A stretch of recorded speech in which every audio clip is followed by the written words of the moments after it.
Was going to cut off my intro this time. Welcome to Sports Around the Bar, the only sports show that actually cares about what you think about everything going on in the world of sports. Today, we are talking all about our fantasy love-hate list, the guys you should stick to, the guys you should stay away from. We're going into all of that and our thoughts on fantasy. If you have any questions, here's the show where you need to ask us. Because again, not to brag or anything, we're both basically fantasy gods. Well, at least one of us is. Yeah, me. I wasn't going to call you out on camera like that, Drew. I'm going to go draft every chief into the face. No, I'm just kidding. Drew knows what he's talking about. I did that once. Drew knows what he's talking about. I know what I'm talking about. Fortunately, it worked out. Yeah, exactly. It was last year when they just blew up. And we're going to talk about everything going on in the world of fantasy. If you have any questions or anything you want to discuss, or you want to push back on what we think, this is the show to do it. We're going to go into all that, and then we're going to round out the 32nd team for our previews this year, Drew. We made it through another one, man. Another off season. It's officially over now. Yeah, we gotta figure out how we're gonna do this properly next year because it was a hard slog. No, we're talking about win and loss records on the last team, which I'm not gonna spoil it for you. Is a little bit of a head scratcher. I guess we'll see. We'll talk about it, and you guys get to tell us where we are on the Jacksonville Jaguars, as well as much more for the show. So, Drew, everybody in here, we appreciate you, and we're gonna get started here really quick. Why don't we start with some fantasy love and hate, though? Nate says, thoughts on Brady? There's a lot better picks than Tom Brady out there. Tom Brady was like the 18th, I think, quarterback in fantasy last year. Not a bad guy, but we're talking about a mid-range guy that somebody's going to go and reach on. He's going to be consistent. He's going to put up points. But these days, no Gronkowski. You're seeing the Patriots lean more towards the run than ever before. I don't know that Tom Brady's the guy I want to go for, especially because you're not really counting on a whole lot of rushing yardage out of him. What do you think? I actually think you're going to see a lot more throwing out of Tom Brady than last year. I won't say than ever before because he didn't have Randy Moss on his squad. But I think you're actually going to see more pass plays called in this offense. I mean, you got to think what's just happened here. I mean, Josh Gordon coming back. You know, Edelman's there. He's healthy. He's not suspended for any of these first games. Yes. I mean, I can't remember the young rookie they drafted. N'Keal Harry, who I heard is just a beast across the middle. I mean, this guy is something huge. It's preseason talk, man. Don't believe any of it, right? I'm not talking about how well he can catch the ball. I'm talking about the size of the player. I get it. But there's always that hype. He's doing amazing in training camp. That's not He's what I was doing getting amazing in preseason. My point is... but I've heard that about N'Keal Harry, too, which is, watch out for this kid. He's the next stud. He's the next number one wide receiver. Tom Brady is his next great wide receiver. It's preseason. Deep breath. We don't know what this kid's going to do in a live game situation. So when you look at N'Keal Harry, again, this is the first time in a long time the Patriots taken a first-round wide receiver. It might be the first time under Belichick ever. I don't remember the last one. So when you look at this, it's something that you want to see, but don't go out there and spend a fifth-round pick on N'Keal Harry and think he's going to fill in at that wide receiver 2 position. That's not what I was getting at all. I'm going off on a tangent here. Let me just kind of move off into space and explore this thought real quick. Brady, I think, has Edelman still, and Josh Gordon coming back is absolutely great for them. He's missed a little bit of the training camp. He's missed some of the preseason. I wouldn't expect Gordon to start off strong, but I also think the Patriots are committed to running the football now. That's why they have James White. That's why they have Sony Michel. Seems like they have 13 other running backs who nobody's ever heard of, like Rex Burkhead, that are good players as well, or at least they're going to look like good players. I think when you look at this team, Tom Brady, fantasy-wise, probably isn't going to have to throw the ball as much as he has had to in the past, and that might hurt some of his fantasy numbers. And we know we're not getting rushing yards out of him, right? It depends on your league, Nate, to answer your question. If your league undervalues quarterback rushing yards or doesn't overvalue them like a lot of the standard leagues do, I would say be careful of Tom Brady and don't go reaching for him. If he falls to you, that's great. If he doesn't, there are a lot better options out there. No fantasy-wise. Jeremy, what's going on, man? Glad you could join us. Ian's already hitting on you. Good to see you too, Ty. What's up? Ian's already hitting on you. He says you're hot someone's haircut. hot. Yes. Much shorter than I meant it to be, but here we are. Good news is only like 6 months till my hair grows out again. Yeah. Steven says the Jags are 5-11 this year. Ooh. Well, we have them slightly higher than that, much to our surprise. But when we're going to talk about why we feel that way. Also, we're going to talk about this team and where they stand. There's a potential it falls apart again, right?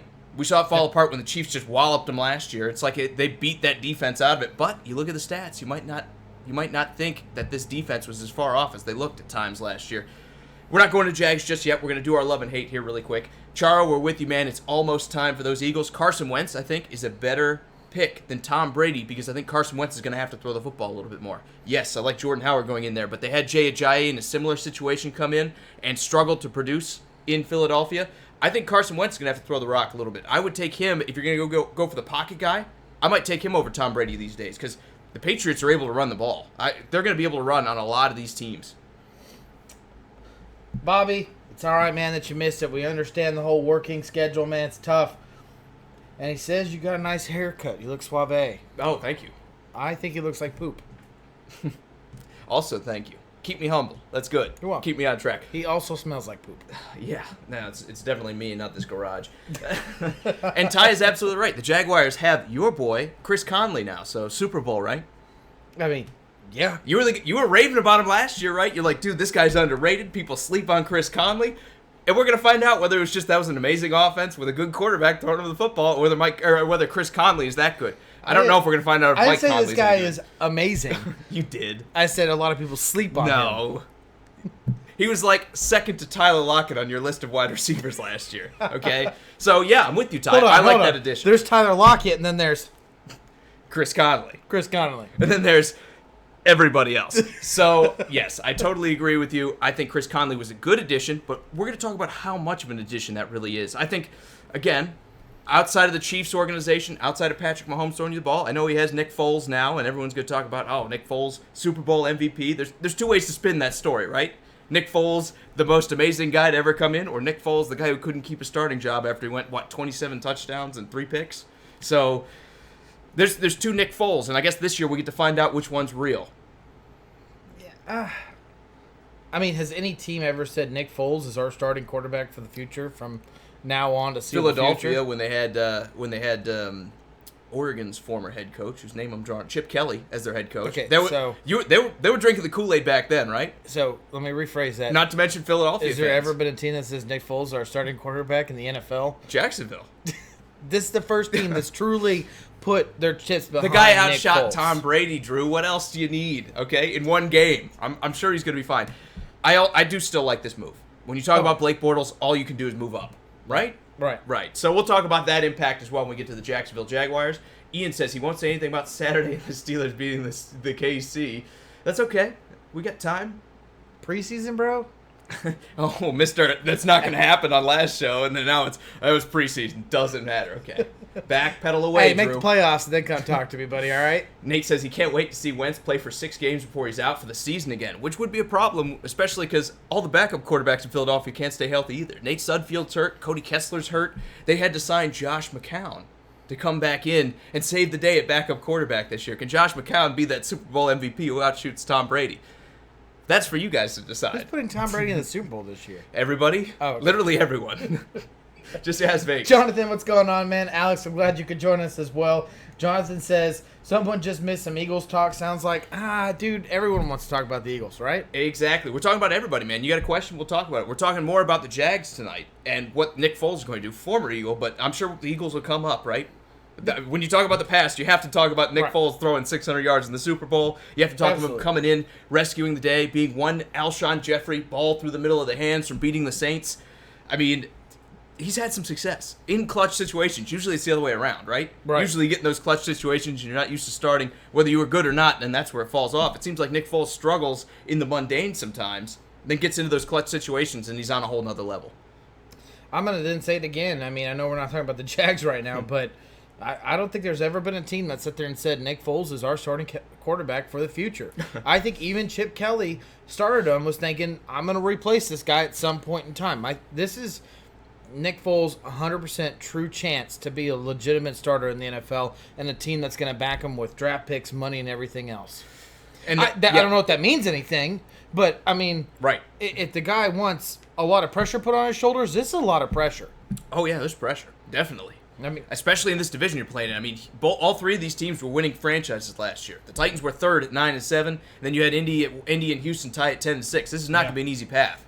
Alex, we're drinking Yingling, just to let you know. And Ty says Big Dick Nick is going to tear it up for 5 weeks and then fall. Fitzmagic episode 2020. Potentially. But I'll say this. They haven't done a good job of stacking that team with weapons, have they? I know Jacksonville fans have all the receivers that they want to name and say, oh, this guy's going to break out this year. It seems like there's somebody new every year, right? Somebody new at wide receiver steps up, and you're like, oh, this guy's the breakout candidate for the Jacksonville Jaguars. And then it never happens. Maybe Chris Conley's that guy this year, where they're like, look out. We just signed this big name from Kansas City. Look good with Patrick Mahomes. He's not a big name. Well, okay, we just signed this receiver from Kansas City. He's going to take this game over. He's going to lead this team. I mean, last year was Dante Moncrief, right? Where everyone was like, look out, Dante Moncrief's finally getting his chance in Jacksonville, even though he couldn't get it done with Andrew Luck. Chris Conley, the look of him, he's a big, tall, quick receiver, decent hands, that has not really had an opportunity to be anywhere from not even a number 3 receiver. When I was talking about him last year, I said he is a legitimate number 3 on this offense, and he never panned out to be that. I do remember a little more hype than that, but no, I'm accepting that. No, that's okay. What I said think was, you're right. I'm excited we have a 1, 2, and 3rd receiver. That's like the first time ever I can remember as a Kansas City fan having that. Let's just agree to remember things differently. How about that? And that's okay. Also, Ty wants to know, can Fournette stay healthy? Another huge question in Jacksonville because they just scuttled all the backup plans, right? They got rid of Carlos Hyde. They got rid of T.J. Yeldon, shipping him off to Buffalo. It's all Leonard Fournette now. They don't really have another guy that you can point to. What is it, Corey Grant? That's the backup that can't stay healthy, and everyone's like, another guy in Jacksonville. They're like, look out. He's going to be good. And then he puts up like 2 or 3 good games and gets hurt, and all that's out the window again. So they have questions. I absolutely agree with you, Ty. That's going to be a huge thing. They need Fournette to be the guy they thought he could be coming out at LSU. They need the guy who skipped the year because he's going to be so good in the pros that it wasn't worth risking it anymore. That's who they need. Jonathan, who gets the number 2 spot in Philly? It's Josh. I mean, there's no doubt about it. In Philadelphia? Yeah, in Philly. Oh, we're talking about Josh McCown? Yeah. Nate Sudfeld's going to be out for probably 2 to 3 months, from what I understand. He broke his wrist, and then Cody Kessler broke a leg, I think. He's more than likely the 4th, which he's going to get cut. Short term, we're talking Josh McCown. Maybe week 8 or 9 or 10, you're going to need to address that, but don't draft that backup. Just pick him up off the waiver wire. McCown is number 2. They guaranteed him $2 million. He is a second Which, if guy. you got the space, doesn't matter. And I like this move. I mean, remember we were talking about, is it time for Josh McCown to give it up to the Jets? Because he looked okay in a bad offense up there in New York. Drew, I got to ask you this, man, before we move on from that topic. If Josh McCown comes in, can the Eagles keep this playoff kind of momentum going? Or do they lose to the Cowboys? Do they lose to one of these other teams? Is he that good?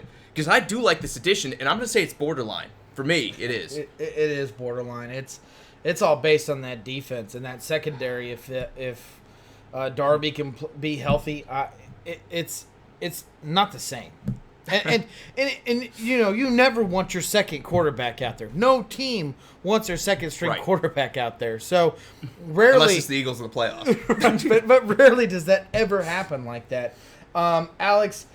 You said, speaking of Kansas City, who is the starting running back in the spot? And Ty is right. It's Damian Williams.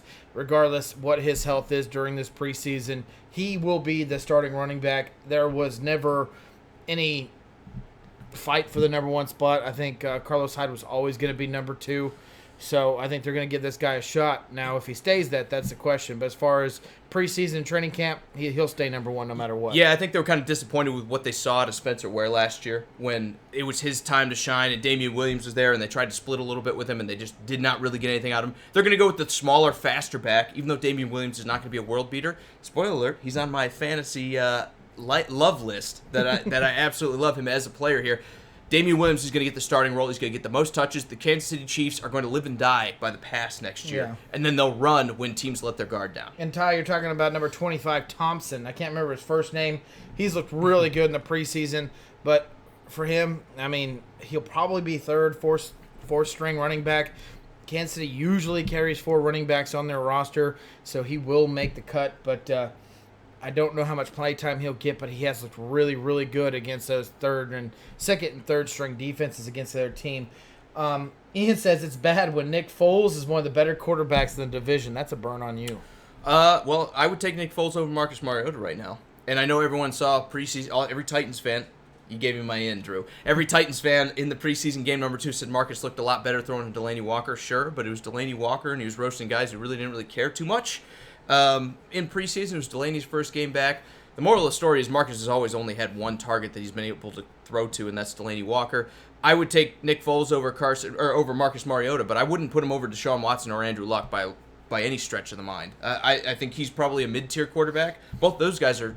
Luck is pushing elite, and Watson's kind of advancing towards that position in my mind. So, you got one up on one other team in the division, but I don't know that I'd take him over Tannehill. Yeah. All things equal. Sai said he was talking about the Jazz having a rookie, I think, at quarterback. They drafted Gardner Minshew in the 6th round. Yeah. We don't need to see Gardner Minshew this year. No. We've seen him in the preseason. Well, you're not going to pay Nick Foles that kind of money and want to see it. They do have a backup in that kind of sense that you've got a developmental guy that maybe turns into something, but Gardner Minshew's a 6th-round pick. I know there was a little bit of talk about him, and people were kind of excited that he's that ball control guy. I think he was Pac-12. I can't remember where he went to school. But he's definitely not an option year one. He's a developmental prospect for sure. Nate goes, what do we think about Kyler, and did Arizona jump the gun? I'll let you answer that first. I don't think they're showing anything off in Arizona. I think they played an Oakland team, like Drew had mentioned last week, that cared a lot more about the preseason than Arizona was trying to. I think what they do behind closed doors is going to be much more important than what we see in the preseason.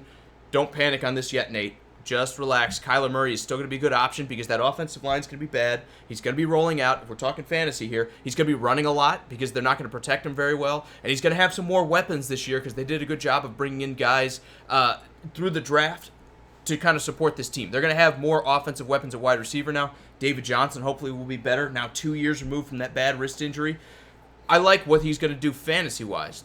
If we're talking regular football, it's going to be a little bit of growing pains with a rookie. It always is. Yeah. And I think just with as weak as this offensive line is, you're going to see some sacks. You're going to see some bad decisions, some picks. But he's going to run the ball some. He's going to find some of his receivers. I'm going to tell you right now, Nate, don't worry about preseason and what the media wants to call it struggles. This is them needing something to talk about. That quarterback is from Washington State, is what Dan Minshew. Thank you. I knew he was Jonathan. I almost said Daniel for some reason. Thank you, Jonathan. I appreciate that. Ty says they jumped the gun on Rosen, but they're trying to make it up for Murray. I'm going to answer this. I don't think Rosen had a fair chance, man. To be honest with you, to sit there and say that they jumped the gun on him, I think is a little bit too much to sit there and be like, He's worthless. I think Miami made the right decision in the sense of going off and trading for this guy. I think it was worth the trade. As far as Arizona goes and Kyler, I said it before in last episode. You just said it now. Just wait until the regular season. I mean, this guy is yet to run a lot with the ball in his hand. There's a reason why this guy got compared to Michael Vick and Steve Young, because not only can he throw the ball and throw it accurate, he's a very quick wide receiver, a quarterback. Unlike Lamar Jackson, who is fast, who has problems with his accuracy. No one has ever once said Kyler Murray has a problem with accuracy. Right, absolutely. And I think also when you look at that, I think they gave Rosen a bad shake, but you might be right that they kind of jumped the gun on him in the draft because it was like the last man standing. Lamar Jackson was still there. A lot of people had him as number 1 or 2. They did. And all 3 of those other quarterbacks came off the board, and it's almost like Arizona, I don't want to say panic, but they were like, it's time, right? We need a quarterback desperately because Carson Palmer has retired. We got to go get somebody. And they said, it's got to be Josh Rosen. We're going to go take him. Maybe he fit them. Maybe he was the guy that was their target all along. But I think it might have been a bit of panic there. Either way, I don't like booting a guy after 1 year. If you're going to do it, that's fine. It's water under the bridge now. I think Kyler Murray is still going to be, he's still the best quarterback prospect in this draft. I don't have any problem with them taking him number 1. Because he does have the mobility, he has the accuracy, he has the pedigree you want to see when he's just blowing people up in Oklahoma. Duke, even though it's a very poorly run offense or not a program known for its offense, Daniel Jones is still only lighting up the preseason and has had some fumble issues.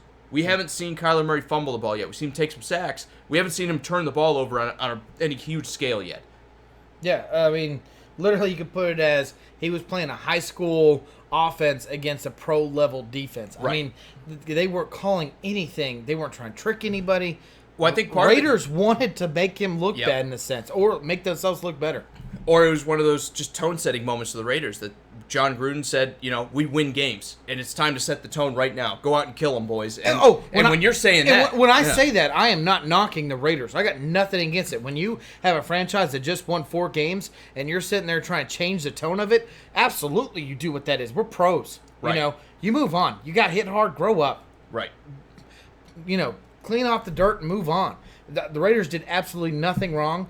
I got no issue with Gruden sitting there saying these games matter, even though they don't in the record sense of it. But if you're going to sit there and say, we need to start getting a winning franchise attitude now, I got no issue with the way they played. Right. And Steven says he agrees with me earlier when we said Tannehill is not a bad quarterback. He wouldn't be surprised if he ends up starting by midseason. Yeah, because him and Mariota have had some injury issues. I wouldn't be surprised to see both of them this year. I think also, both of these guys are playing for their quarterbacking lives. Mariota is playing for his next contract. So is Tannehill. Let's not forget, you struggle and get left as a backup. There's not going to be a whole lot of callers next year. Maybe Dallas will if they don't find a way to figure things out with Dak. But other than that, you're going to wind up as a backup, or at the very least some fringe starter who has to, kind of like this year, beat out an incumbent quarterback to get a starting spot. I think Tannehill has been a guy who's been dealt a bad hand being in Miami, has not had a lot to work with. So I'm with you, Steven. He could be a good quarterback if you put enough around him. Ty says they didn't have a system for Rosen. Kyler fits because he can escape the tragedy of every snap. I can't wait to see Fitzgerald help out this rookie. I completely agree that Kyler fits the lack of offensive line talent that Arizona has, but that offensive line has nothing to do with the system they ran when Rosen was there.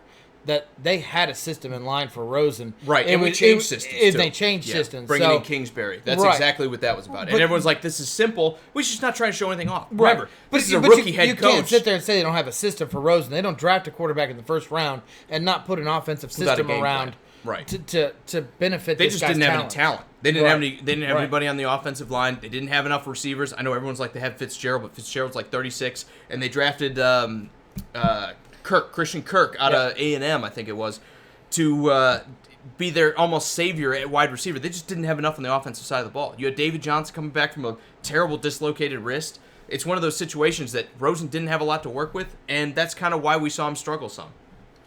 Sharif, Jake did get a haircut, and Luke, thank you so much for the comment. Could you tell? Luke, thank you so much for the comment, man.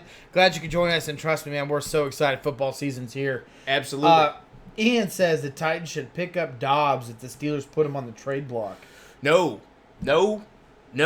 I've seen this guy play enough at the University of Tennessee to know that he is probably the worst passer in the NFL. I mean, we joke about Nathan Peterman. I think the Steelers just haven't given Josh Dobbs enough opportunity to mess up.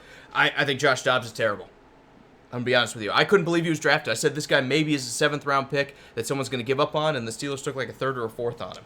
So I'm kind of surprised he's still in the league. And then they got rid of Landry Jones to stick with Josh Dobbs. Well, I think it was more Mason Rudolph. Okay, but Josh Dobbs is the number 2, supposedly. No. He shouldn't be. I think Josh Dobbs is terrible. I don't know how he's a pro. And that's just... He's not the number 2. I think he's a nice guy. He's a smart guy. I think he was an aeronautics major or something like that. Aerospace engineer or something like that. Smart guy. Maybe not the best football player. Well, let me grind a couple of these. I'm gonna rip these off real quick. We're in the lightning round, and then we're gonna talk about love and hate like we should have been. We've been talking comments for about half an hour. That's okay though. Jeremy says Deshaun Watson needs a good O-line, but he thinks they're gonna have a great year. I think you're right. I think they've done a lot to try to upgrade this offensive line. Drew doesn't think it's enough. I'm kind of with him a little bit. I think they're gonna need to improve in a drastic way and keep this kid healthy because keep taking hits like this, you're gonna run into problems like the Colts have with Andrew Luck, where he's getting hurt every year in and year out. Something's coming up. A couple more here. Steven says that he doubts that Kyler even plays a full healthy season, and for the same reasons that we're stating, potentially. But they did take two receivers that should help him out. They're going to run a little bit more of a spread offense, which could spread out some defenses a little bit, maybe make a little more running room for David Johnson. I think the Cardinals are in a better spot now than they were a year ago. They're not perfect, but they're in a better spot.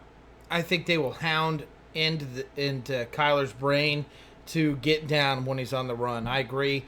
When you hear a mobile quarterback running the ball, you think a short career, injury prone, and which is definitely a good possibility. But Tom Brady can get hurt sitting in the pocket. Patrick Mahomes get hurt sitting in the pocket. Injuries are just what it is. You cannot change this guy's talent because you're worried about him being injured. He needs to get out and run the ball.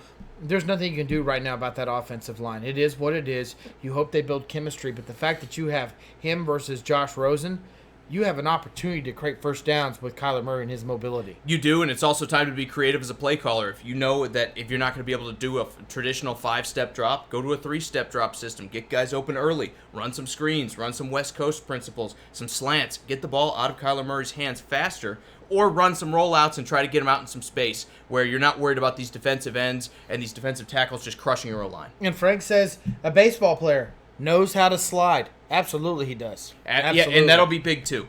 But we haven't really seen Kyler Murray take too many hits yet, right? Even in college, we haven't seen him take a ton of just big hits. It's something everybody has to learn. Taking hits. It's something everybody has to learn. And his size, you definitely need to emphasize, like, you're not taking these hits, right? Give up. Punt on punt instead of going for that first down. Let's just hold on about his size, okay? I get he's not tall. I get he's not, that 6 foot everyone wants to see. But, dude, he is not little. I mean, he is a stacked young man. He's built like Russell Wilson. I mean, this guy... He's still a little. I get it. He's buffed up, and he's taller than everyone kind of predicted him to be. Look, I'll say this. You still have to realize you're dealing with the shorter hand. And that's not a punt. You still have to realize that you're not Ben Roethlisberger, who's 6'4". You're not Cam Newton, who's 6'5", 6'6". I get that. And almost 300 pounds yourself. You're not bigger than some of these linebackers. But this guy hasn't just been playing football for 1 year in college. I mean, this guy's been playing his whole life. I know. He knows what it is to get hit.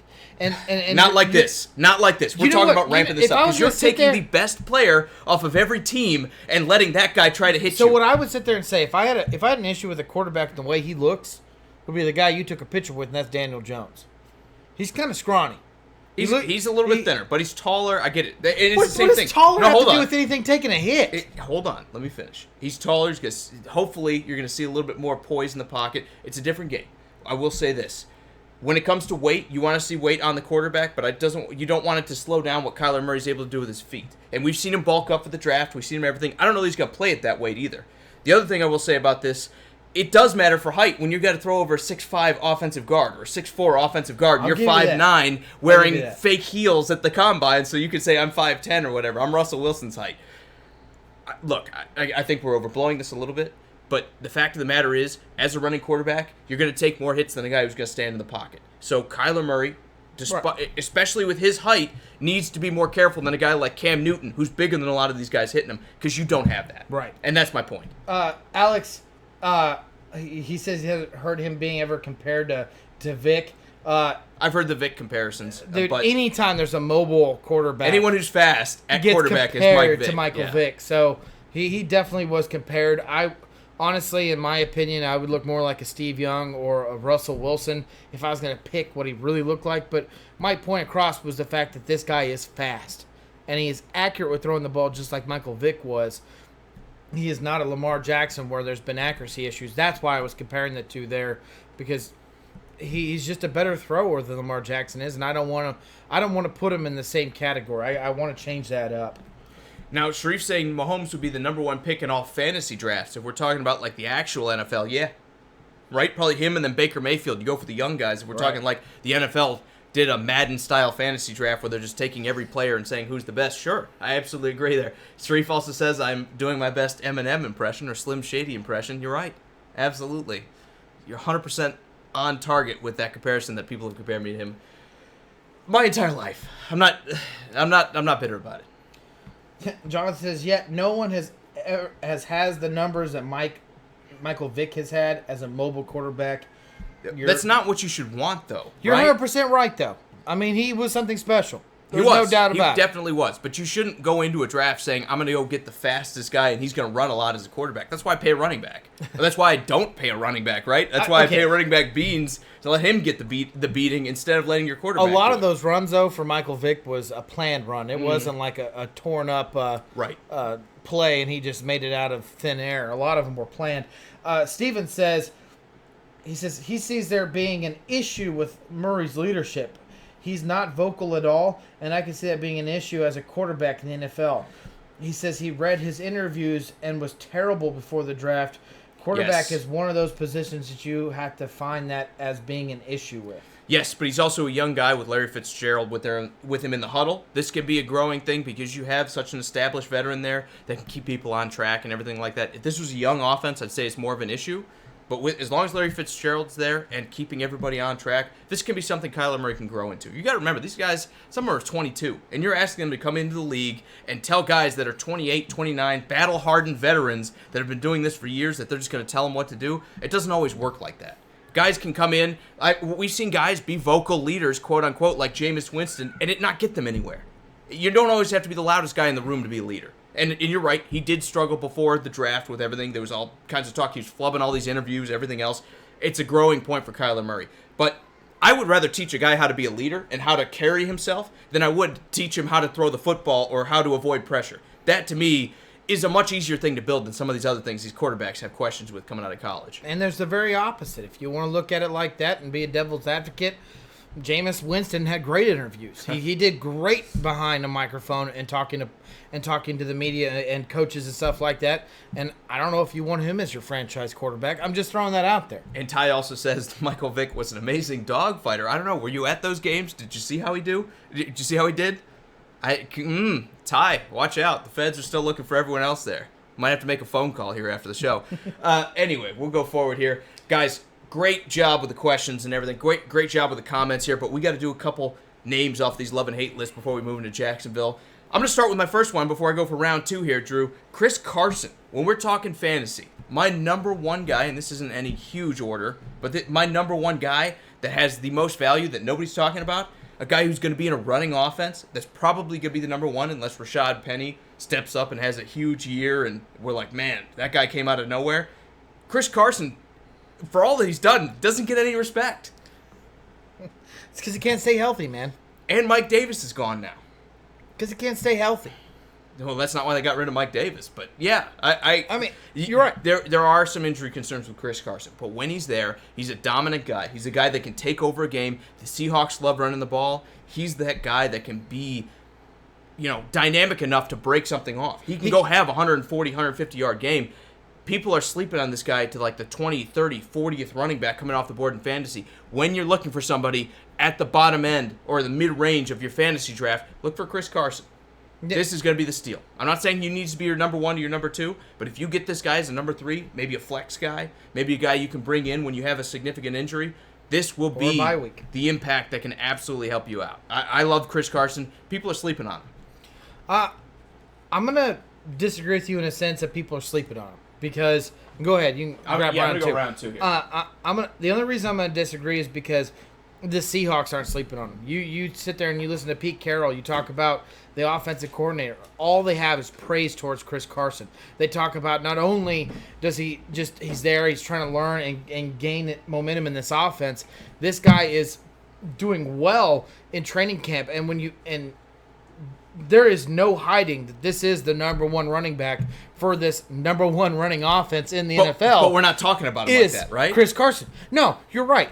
But you're 100% right. But anyone, and this is why I love him. Anyone that plays fantasy football knows there isn't just 5 starting running backs in the league. When everyone's like, oh, the top 5 are, well, you know what? I think out of all the years that I've drafted in fantasy football, I might have gotten like 5 times I picked the top 5. And trust me, I've been playing since I was a freshman in high school. Here's your 4th or 5th round pick that's going to win you your league. Because you're going to go get a value running back who's going to get the majority of touches. Again, they've let other guys go. Kind of like Ty was saying, Thomas Rawls, another one of those guys that look really good in this rushing offense. They're going to have another rushing offense this year. Regardless of, their rookie wide receiver stepping up, Tyler Lockett stepping up. They don't have the firepower at receiver to become a passing offense overnight, and I don't think they want to. This team, despite having one of the best quarterbacks in the game, is still 100% run reliant, and they're going to lean on Chris Carson to be the number one guy. Steal him in your 4th or 5th round. So that's my first name on the love list. Do you want to just go love first and then hate, or do you want to go Do you want to go 1 and 1? No, I want to hit some of these comments. Ty says Thomas Rawls was good for a day. He said Chris Carson is a number 1 running back, so he has that going for him. Precisely, and he's going in the mid rounds in fantasy drafts. Alex would like us to send a picture of the beer that we were drinking. I don't mind. They're not paying me to do this, but there you go. They're available in like 18 or 20 states, man. Yingling. Not west, Look 'em up. not west of the Mississippi, The man. oldest brewery in the United States, going all the way back to the 1800s. Don't quote me on the year, but 1892 or something like that. It probably says on there. It's good beer. If you like heavier beer, it's good stuff. I can't read, so I don't know what I'm looking So at. don't worry about it. Steven says, anytime you get a starting running back on a team that runs like Seattle does, it's not a bad pick. He says he wouldn't pick him before maybe the 5th round, though. It depends where you're sitting. It depends what comes off first. If you get a big-time receiver in the first round or second round, if you're going for one of those like fade things where you're the non-running back strategy where you can go draft 2 big-time wide receivers with the first 2 picks. This is a great value pick around round 4, round 5. I agree with you. Don't go out and reach for him, but this is a guy that once round 3 passes you and you're coming down and you're looking at that running back board and things are getting a little thin. Chris Carson will be a great name that people overlook. I'm seeing it like an average draft position around the 5th and 6th round in fantasy drafts. You're talking about the number 1 rushing offense, right? And this guy's falling to the 5th and 6th round. And it's not going to change. No, it's not. So keep an eye out for it. This is Pete Carroll's system. This isn't... Because if you want to play fantasy with us, and again, $1 to St. Jude's gets you into our fantasy league. If you want to do that, we're going to be watching him. The question is, can you get him before we do? Yeah, no doubt. I will always say this about fantasy. It is a situational draft after about the 6th pick. You usually do have your top picks because, don't get me wrong, you don't know what you're doing if you don't take those top guys. But after that goes, you really got to just pay attention to what's falling. Man, if the good quarterbacks are falling, you take a quarterback. If the good tight ends are falling, you take a good tight end. If you are pick 9 and pick 1 through 8 are running backs, you take a running back that you've been thinking about sitting on because you need them. Because leagues, I don't care if it's PPR or traditional or standard league, when you start seeing those names fall, you have to start grabbing some of these starting running backs or starting tight ends or starting quarterbacks. Unless you're committed to the fade. Because like I said, there's that strategy that I'm going to go get Tyreek Hill and I'm going to go get the Saints wide receiver whose name always escapes me, Michael Thomas. I'm going to go grab those 2 guys with my first 2 picks and then I'll figure out running back afterward. At that point, you just need average players to go with like the studliest wide receiving group that you can put together.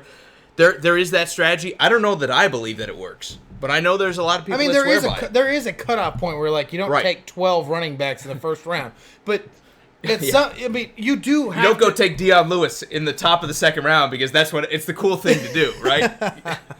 You just don't do it. So you're right. I just played so many times and I've made so many mistakes where I held off on a quarterback or I held off on a running back. I've never made a mistake in fantasy, so I beat you every time. Never. I don't even think we played each other. No, we haven't. It's so weird. I know. We're not that good of friends. It's okay. I don't even like him. Let's move on. The next name on the list, because we do eventually need to talk Jaguars here. Okay, fair enough. Damian Williams, your guy. I told you we'd be talking about him. Let's talk about Damian Williams here. Again, the Chiefs. This guy is going somewhere around the 46 running back off the board, an average draft position, at least on ESPN, if you believe in them, and where everyone drafts in them. I said it's a pretty good indicator. A lot of people play ESPN fantasy. People are sleeping on what should be the number 1 wide receiving group for the number 1 offense in the league. You want my opinion on it? Somewhat. I mean, go ahead. We already know what your opinion is, but sure, go ahead. Do you care about my opinion anymore? Yeah, I do, but I already know what it's going to be, so it's not a shock. How do you feel about Damian Williams, Drew? To be honest, I have concerns. This is a guy that did not become a starting running back in Miami, where there wasn't a lot of talent, minus Frank Gore. And I get that, Frank Gore was there and he was a staple point, but it wasn't forever. I mean, this guy did not become a starting position until finally Kareem Hunt found himself outside the organization in Kansas City. Did he succeed well? Did he do well? Absolutely he did. So now he's getting a chance to finally be that starting guy, and he's practicing, and he's getting hurt. This, to Ty's point, to be in a Kansas City uniform as a starting running back, you better be ready to be used and abused. It has gone everything from, since I can remember, with, we'll just do more recent, Priest Holmes, and I just blanked out on the next guy I was going to say, but then Jamal Charles, Spencer Ware, Kareem Hunt. These guys are used and abused because Kansas City has been known to run the ball. And if you can't stand that wear and tear, you're not going to stand there very long. There's a reason they went out and got Carlos Hyde. There's a reason why they did that. There's a reason why they drafted Thompson. There's a reason why they took one of the corners and made them a running back in this offense. There is concerns about this guy going through a 16-game full season. Do I sit there and say don't draft him? No, I think you should. Because if he does, being a starting player in Kansas City as a running back, that's huge fantasy points. Now, let me go to one of these comments here. Ty said he isn't Kareem Hunt. And you're right. If you look at Kareem Hunt and what he did with this team and the explosive runs where he could break something off and go rip a 40 or 50 or 60-yard touchdown run, you're not going to get that explosiveness out of him. But if you look at yards per carry, you're only seeing a marginal decrease. And for a guy who's coming down in the 4th, 5th, 6th round, this is, to me, where your value comes in. You're going to want one of these running backs who's going to have high-level production that's going to be sitting on your bench. And like you said, you have a bye, you have an injury, you have anything come up, you have Damian Williams ready to step in. He could also flex if you need him to. I love Damian Williams for the simple fact that anyone in this Chiefs uniform, with the way they throw the ball, teams are going to be trying to slow down Mahomes and these awesome receivers he has. He's going to be the forgotten man. That's what it's going to be. He's going to go rip off 4.5, 5 yards a carry because nobody's trying to stop the Chiefs from running the ball. They're going to try to stop him from throwing first. Nestor, man, good to see you. What do we think about the Cowboys in their preseason game? It's the preseason. Don't overthink it. That's all we can say. That's all we can say. We're glad that the Cowboys, seemed like they were okay. I would like to see more offense. It was like, 14-10 that game ended. Again, it's the preseason. Don't sweat it, buddy. All you want to see is, did the starters do what we wanted to see them do? Ty says he isn't Kareem, but he goes off and said he is solid, at least in what he saw. Dude, I wouldn't sit there and say he's not solid. If you watch your team bring in other players and change positions of players to make sure that you have backup behind it, there is concern. And he's already gotten hurt and he hasn't played it down yet as a starting running back in the league in 2019. Jonathan wants to know who, in our opinion, is going to be the strongest offense this year. I'm going to say watch 4 guys. Watch the Rams, watch the Chiefs, watch the Browns, because I think that's going to be a high-flying offense. Like, their defense might not be quite where they need to be, but they've got a lot of weapons there. And watch the Saints. Those are the 4 teams I'm going to say keep an eye out for. No doubt. Ty also named off the Patriots. I think the Patriots will be good, but I think they'll be a little more conservative with a 42-year-old quarterback when they get way, way up. They might go to the running game a little bit more. If you're talking about high-flying offenses, bet on the younger quarterbacks out there with something to prove. I'm going to say watch those 4 teams I named. And Drew Brees that's like 40 himself. Will, a little hypocritical, but watch out for them. Will, I'm glad you could join us. I'll let Jake read that comment. Steven says, surprise, surprise, as a Raiders fan, Williams equals trash. KC knows how to run the ball, and they've done it for years, so he could be a step up this year. It'll be interesting to see. I think even through all the hate towards Kansas City, he's exactly what I'm getting at. I wouldn't sit there and say he's trash because when he finally did get a start, I mean, he blew up, man. You have to admit that. If you guys picked him up on the waiver wire, if you got lucky enough to play him, he helped you in the playoffs in the fantasy. I kind of said this last year too. Williams is not a good running back. I mean, he's a journeyman, right? He's not a great player. But you don't need to be a great player when your offense can throw like this. To succeed in Kansas City's offense. Exactly. Absolutely. And that's why I'm saying watch out for him. Pretty much any one of us is going to go hit 3.5, 4 yards a carry because the holes are going to be there. Everyone is going to be trying to stop Tyreek Hill from running down the field and scoring on him. Trying to double team Travis Kelce, who can go up and catch the ball over everybody else. And then you've got guys like Watkins on the other side, not Conley anymore, but you've got other receivers who are going to make an impact here. This Chiefs offense is going to spread the ball out, and they're going to make defenses worry about the passing attack. That's why this running back will succeed. That's why you want him on your fantasy team. It doesn't matter how good of a player he is on another team. It matters about how good he's going to be this year with the Chiefs, who literally anybody can run the ball. The only worry for me is Carlos Hyde has a little bit of a resurgence, and we're like, man, look at him come back. But he had his chance in Cleveland and Jacksonville, and he did not take it. Yeah, so then we just talked about how good you can be behind a Kansas City offensive line on that scheme. True. But I'm going to say gamble with the faster receiving back because I think that's what KC's going to want to have in their pass-happy offense. This is not the future running back. Let's just be completely honest. Right. This is not the guy. And this isn't the guy you keep in your fantasy that sit there league. And says that Kansas City's. This is James Conner from last year. Yeah. This is James Conner from last year. Everyone's like, we don't know if he's any good, but he's in a high-flying offense that's going to spread people out and it's going to have success. And I'm not saying James Conner's probably the better back. Well, I think he proved himself. Right. I think James Conner is the better back. Before he got hurt, James Conner's the better guy. But when you're in that kind of situation, it doesn't matter who you are. This is why running backs don't get paid. Yeah, no doubt. James is asking, Texans running back, who is the best pickup? This is why Lamar Miller is one of my losers here, because I don't know. Well, let's just jump to it. All right, let's talk Lamar Miller. He's one of my losers. I'm going to say because they have Duke Johnson now in passing downs, he's going to come off the field. He used to be a 3-down back. They let Alfred Blue get some of these touches to kind of give him a little bit of rest, and that's fine. Don't panic, fantasy players. We don't want our running back out there 100% of snaps, because then he gets Todd Gurley, where he's touched the ball too much, and he's not going to help you out in the playoffs. Right. But now that he's out on passing downs, 100%, I think Lamar Miller is going to be one of the guys to take a big step back here, because Duke Johnson is smaller, he's faster, and he's one of those guys that when the offensive line is having trouble establishing themselves in the running game, they're going to go to the smaller back, throw a little bit more, and use dump off and swing passes to get the ball into his hands creatively. I'm going to say watch out for Lamar Miller this year. He was a low-end bell cow that you could take in like the 3rd, 4th, 5th round and stack him on your team because he's going to get a lot of touches and you just wait for that to pan out. Now, I'm going to say don't even touch him.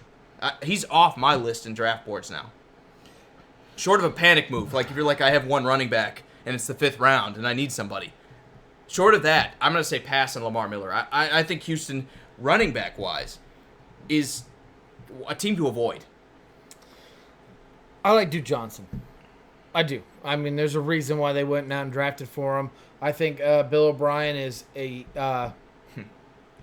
smart head coach and knows how to utilize players properly.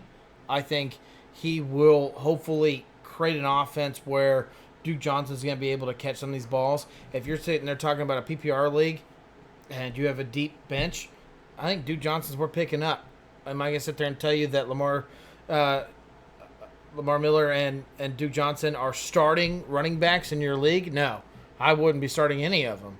Lamar will get you 1 or 2, 3 games possibly where he might see the end zone twice, but I don't know if he'll break 100 yards. Yeah. This is a passing offense, and that's why you sit there and you look at Duke Johnson. He should be the one that you would favor in a PPR league. Right. But I don't think he's also going to be finding himself in the end zone very often because when it gets down that goal line, that's where Lamar Miller is going to shine.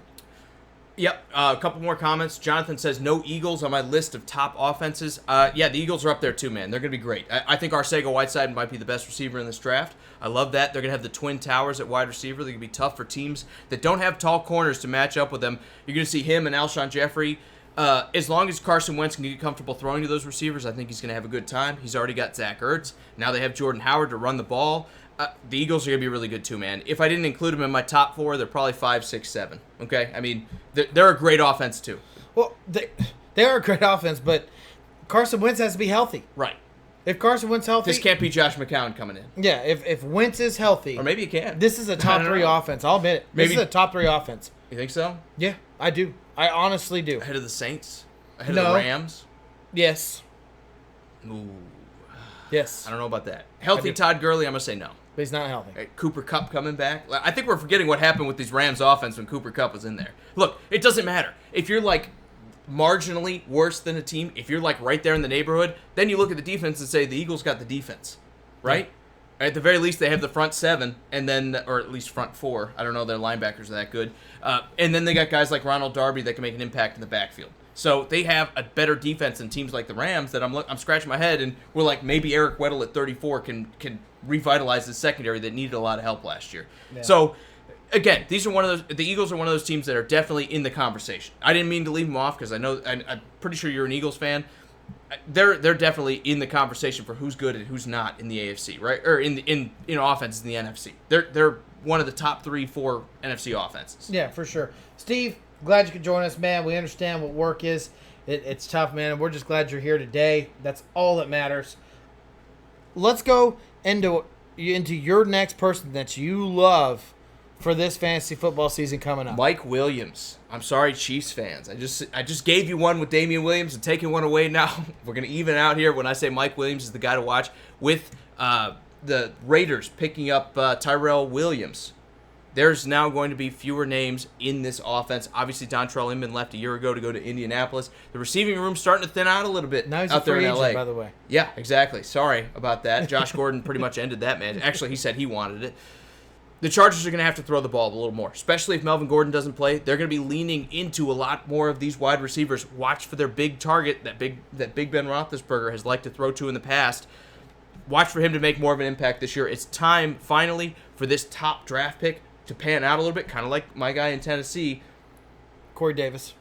I know what his name is. I'm saying we want to see guys out of this draft show up. John Ross, Corey Davis, Mike Williams.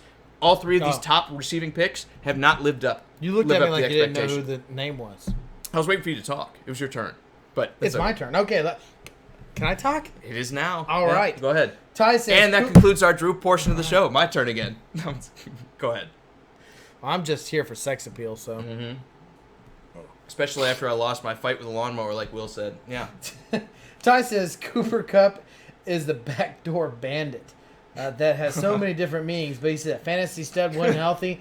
Everyone is always like, who the hell is that white guy? Just like they are with Adam Thielen. Dude, there's... Or Julian Edelman, or Wes Welker, or every white guy to ever play receiver ever, Adam Humphries. They're always like, who is this guy? And then, Or who's that? Can we retire that now? Who's that water boy? That's Jake. Like, white guys, we dominate the slot, right? I'm the ball boy. Isn't that what it is? We dominate the slot. There are great slot receivers in the NFL, and I think Cooper Kupp's the next generation of that. Adam Thielen is not. Well, okay, Adam Thielen's the exception, right? He plays outside. Okay. Every other white wide receiver, pretty much on the inside. We're going all the way back to the days of Drew Bennett. That's racist. I know, sorry. No, to be honest with you, Cooper Kupp is a complete stud. There's no doubt about it. He is Goff's favorite target. When he went down in injury, there's no doubt that offense took a step back. You're 100% right, Ty. I mean, if you aren't looking at this guy, honestly, he could be a lot of people's number one. He is I would not blame anyone for taking Kupp as a number one receiver. I would not.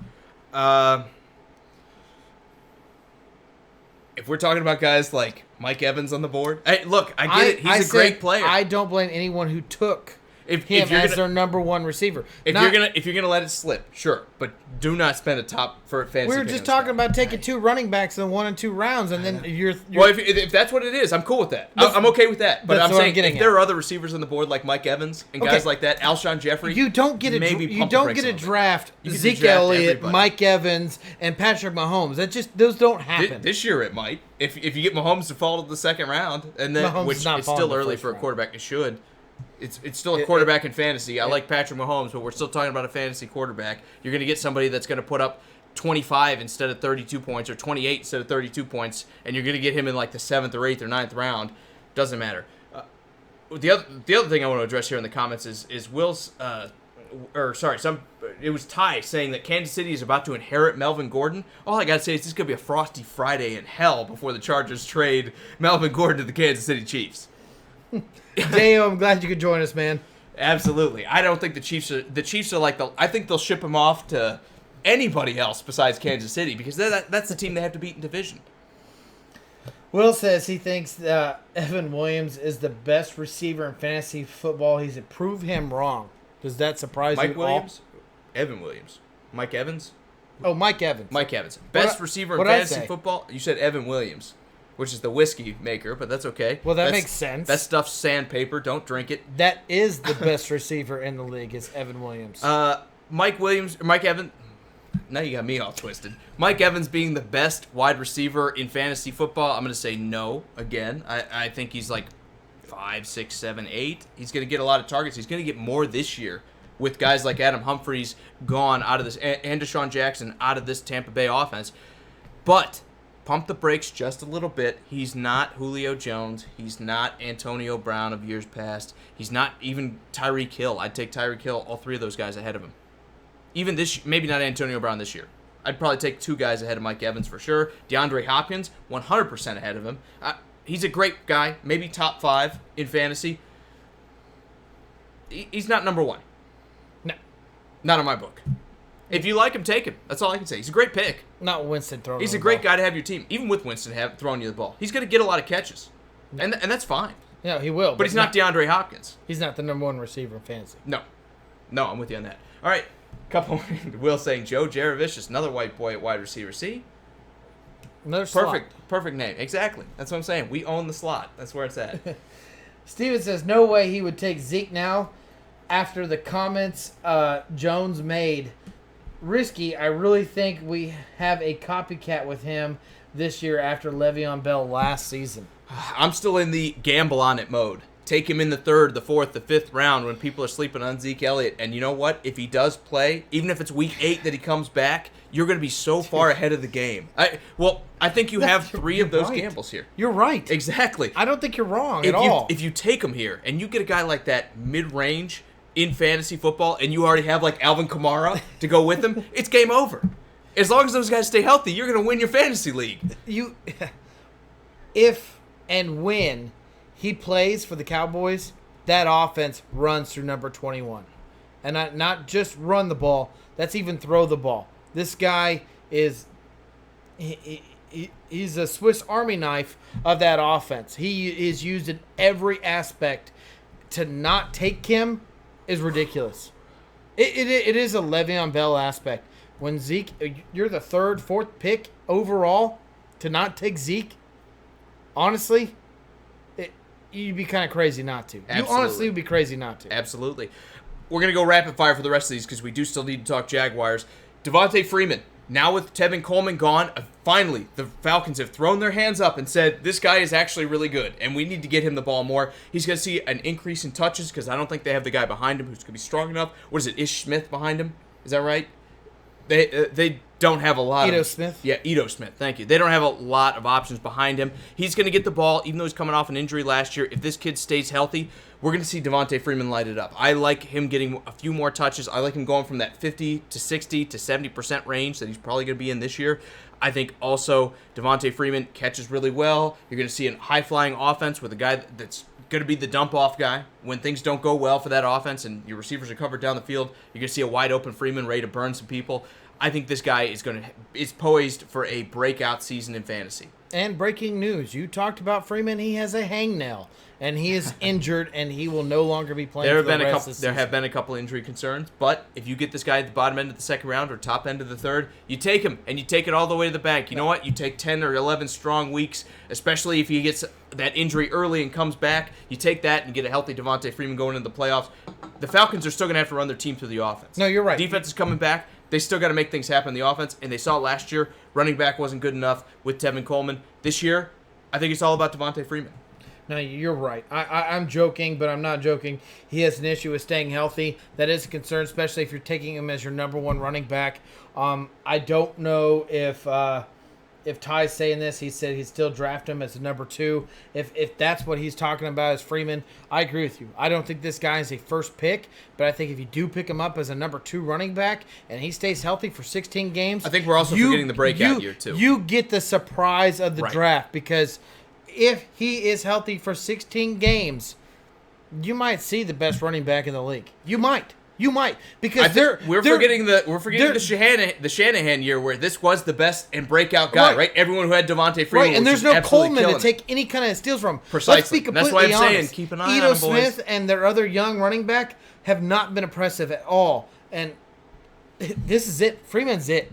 If Freeman gets injured, they're missing. There is no run game in Atlanta. Exactly, anymore. Right, exactly. absolutely. That's why you draft Julio Jones. Last one, Hunter Henry. Just same reason as Mike Williams. You're going to get value with him being the 5th, 6th, 7th tight end off the board. Let's say you miss on the big boys, right? You miss on Zach Ertz, you miss on Travis Kelce, and you miss on our friend from San Francisco, the white guy. Oh, George Kittle? George Kittle. If you miss those 3, look for Hunter Henry to come back. I know he had the ACL tear last year. I know it kept him out for almost the entire year.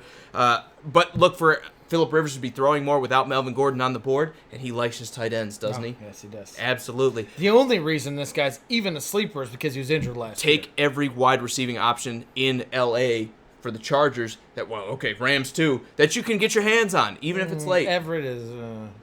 I'd take Gerald Everett, even at the bottom. Like, let's say you totally struck out on tight end, or you need a second. Take Gerald Everett, because there will be games that this guy gets in the end zone. They're both high-flying, both high-passing offenses, especially with Melvin Gordon off the board for the Chargers. Watch out for everyone on this roster, but I like Hunter Henry. Ty says Hunter Henry or Eric Ebron? Eric Ebron. No injury history. Andrew Luck is like Mr. Tight End.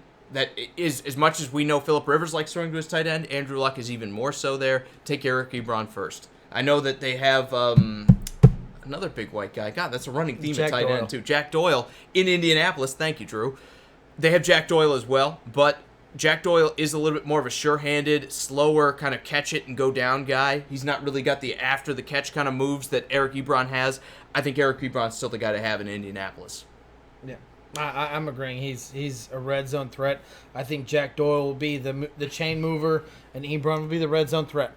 James wants to know who has the best defense in the NFL. It rotates every year, my man. Watch out for Jacksonville. Watch out for the Ravens. Tennessee's not a bad pick, even though they won't take the ball away if you're playing conservative. If you're playing fantasy and you want to get those takeaways, maybe pass on Tennessee or you take them later. Watch the Bears. Watch the Eagles.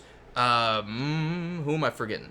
Even Buffalo might be a sleeper pick there. Buffalo is probably going to have a pretty good defense. The thing that you want in fantasy, though, is sacks and interceptions. Alex says the D-Boys, which I think he means the Dallas Cowboys. And Ty says the Bills. And Frank also says the Bears will be the top 3. Cowboys are not a bad pick. Ty, I think the Bills are a great value pick at defense. Even though they have a little bit of changeover. I'm not quite as invested as I was. They were the third best defense last year. Yeah. I don't know if that translates this year again. But they're a great pick if you miss on the sexy defenses like the Bears. I'm all in on that. The Bears, I think, might be the best pick in this draft. After that, the Ravens, because you always gamble on the Ravens, right?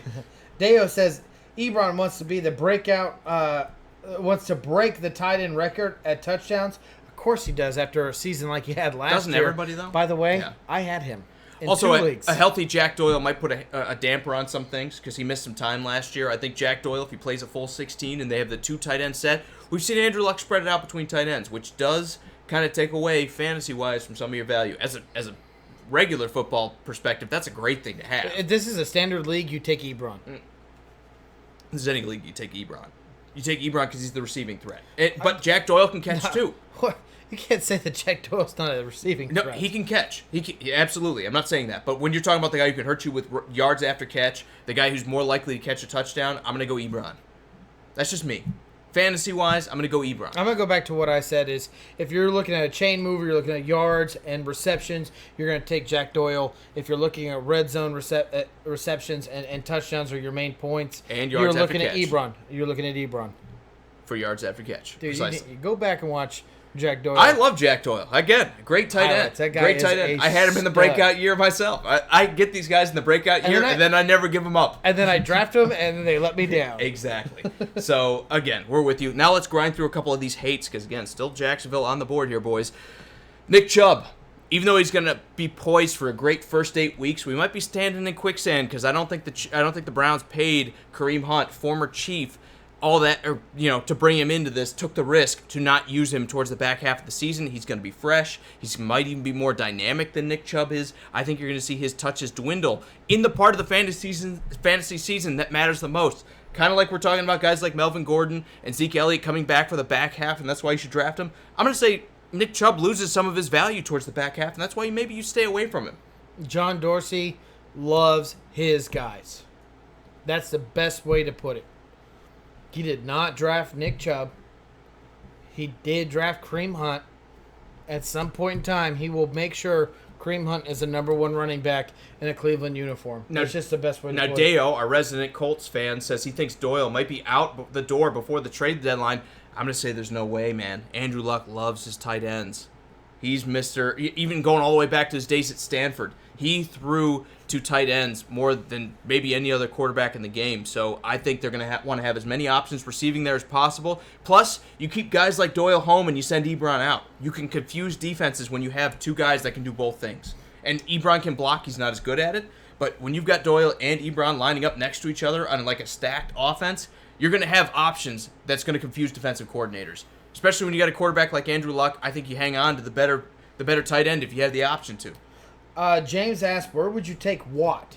Now, TJ or... Well, I was just saying, now, a lot of leagues do play defensive players. And this is all you. And if... Defensive player expert here in fantasy, Drew. And if you're talking about TJ or JJ Watt, they should know... No one of those players should be taken before you fill up your offensive side. Your offensive side should be completely filled up before you take a defensive player with those 2 names. And it's not a knock on them, but they're not like a Luke Kuechly. They're not a Khalil Mack. They're not or Aaron Donald. They're not your big stat line players. J.J. Watt was. He's not anymore. T.J. Watt has not reached that point. Until he does, you fill up your offensive side of the field before you ever look at a defensive player. And I don't play defensive players. I usually play units or no defense at all in fantasy. So, again, Drew, our resident expert on who to take defensive player-wise in fantasy. My other hate, Jarvis Landry. This has been a volume catcher for his entire career, right? I mean, he's got some wiggle. He's got some yards after catch. We've seen him do some stuff, but he has been Mr. I'm going to catch 14 passes and put up crazy fantasy numbers because of it. We're going to see that slip away in Cleveland as well. Kind of like Nick Chubb. His touches are going to spread out a little bit. He's going to be an effective player. He's going to be a guy that we're going to hang our hats on in Cleveland. We're going to be like Jarvis Landry. Maybe he missed 1,000 yards, but he had a great year, and the Browns had a lot of success. In fantasy, I'm going to say pump the brakes on him a little bit. He has been the guy that has thrived being alone in an offense. He's thrived in Miami doing that. He thrived in Cleveland doing that, being their best wide receiver. I think now that Odell Beckham's there and all the onus is off of him, I'm going to say pump the brakes on Jarvis Landry because he's not going to be the guy getting 10, 12, 14 targets a game. And I'm just going to be the devil's advocate. If you're playing a PPR league, you already have a number 2 and number 1 and number 2 receiver. This is not a bad option at number 3. This guy has made a career in the NFL to running routes properly and making himself open in that low to mid range. So if you're looking for receptions, this is a reason why that guy is finding himself always in a position to be a starting player in the NFL, is because that's what he live and dies off. Is Odell going to take some of those receptions away from him? Absolutely. But what has Odell been mostly? It's mid to long range receptions. So you're going to have both. You're going to have both options there. Baker Mayfield is a quarterback that loves to throw the ball to open receivers, and when he knows where that receiver is going to be, you're going to like Jarvis Landry. Now, is he going to blow the world up? No. He's definitely going to take a step back with Odell there. But if you're looking for a PPR league, Jarvis Landry's not a bad pick at number 3 for your receiver. Now, Frank did make a good point. He says OBJ will be doubled a lot, but when you have another big name like Jarvis Landry on the other side, as soon as they start burning him, I think defensive coordinators will shift over to that side. I think that's going to be the thing that maybe that's the halftime adjustment. Jarvis Landry comes out, has 4 or 5 catches, so we got to go switch the double off of OBJ and put him on Jarvis Landry. Not to mention you have Njoku. Not to mention you have a couple guys behind him on the receiving board that have some talent as well. What is it? Callaway that's good behind him or has been performing well, and Baker Mayfield likes throwing to him. Not to mention you have Chubb. You have Hunt. There are so many weapons in this offense. You can't count on volume like you have in the past. He's been the guy that even though he's doubled, even though the focus is on him, he's managed to catch a bunch of passes. I just don't see him getting that many touches this year. I think you're going to see his touches take a step back, and that's the best part of Jarvis Landry is he's like that PPR fantasy player that you want to have because he's Mr. I'm going to catch 14 times. It may only be for 88 yards, but I'm going to catch 14 passes. And Higgins. Thank you, Ty. I do want to bring up something about being doubled a lot. Not that it's not an issue if you're taking like Odell Beckham Jr. or Julio Jones or Mike Evans or Antonio Brown when he decides he wants to play. Let's not forget that the league is a giant rotation wheel. It's a wheel that's constantly turning, and when the league starts throwing the ball a lot more, teams will start focusing a lot on that defensive side of the ball, and they'll bring in a lot of good corners, a lot of good safeties that like to cover receivers. Doubling nowadays, even though it is important, that does not mean the Jarvis Landry is going to be open. What makes the receiving side of the ball so much different is the connection between the quarterback and the receiver and the route running of that receiver and how the accurate quarterback get the ball to him. Odell Beckham Jr. by all means should be the first wide receiver you should take out of this Browns organization in a fantasy league. Hands down, no doubt about it. That home run hitting ability, you take him first. But Jarvis Landry, just because Odell Beckham Jr. is getting doubled, literally means absolutely nothing because they know Jarvis Landry isn't a problem. And that other safety or that nickel corner will also be over in that area. There's so many schemes right now in this defensive side of the ball where it's a hybrid. It's not always man. It's not always zone. It changes so often, and then you also got to throw in those shutdown corners when they're facing someone like the guys who don't switch sides, and then you're going to go put your best receiver on the other side to stay away from him. who's going to be up against him? Exactly. Jarvis Landry. And just because these guys are on my hate list does not mean there's not value in them. Right. Does not mean you can't find them. But I'm saying don't overreach on these guys because I think they're not going to be as good as the hype is around them, right? The hype around Jarvis Landry is, man, here comes the year, right, where now he has OBJ on the other side of him. He's going to be catching all these passes. He's going to be dominating because now he's got another great receiver in the offense with him. I'm going to say pump the brakes on it a little bit. Don't overreach on Jarvis Landry because I think you're going to see, even though he's going to be a good player, we're going to see people take him off the board in fantasy before you want to be picking Jarvis Landry. Right, and I'm just playing the devil's advocate. Right. I'm not sitting there saying that this guy needs to be your number 2 receiver or number 1 receiver. I'm just throwing out another option there for you guys. I want you to think about this stuff, that these defenses know what is going on. Right. I mean, let's just, when Odell Beckham Jr. was a Giant, tell me you guys weren't thinking about drafting Sterling Shepard. Yes. I mean, you're thinking about it because you know that option's on that other right. side. OBJ is going to get a lot of attention. They're going to throw a lot of coverage over that area. But at Sterling Shepard, ever succeed? But and Landry, Jarvis if Landry, he's your number 2, Jarvis Landry is a lot better receiver than Sterling Shepard. Yes. Is he? No, yes, he is. If he falls to you, I'm not saying don't take him. If you find Jarvis Landry in the 4th, 5th, 6th round, he's the forgotten man, take him. But from what I've seen in fantasy, I'm saying don't overreach on Jarvis Landry thinking Cleveland's offense is going to be so amazing, especially out of the gate with a new They're going head to run coach. the ball a lot. There's going to be some questions here. I think Jarvis Landry has a lot of options now. There's going to be a lot of ball sharing. He might not be as good in fantasy as a lot of people want to believe he is. A couple more guys. A great sleeper, Njoku. Yes. Well, same thing.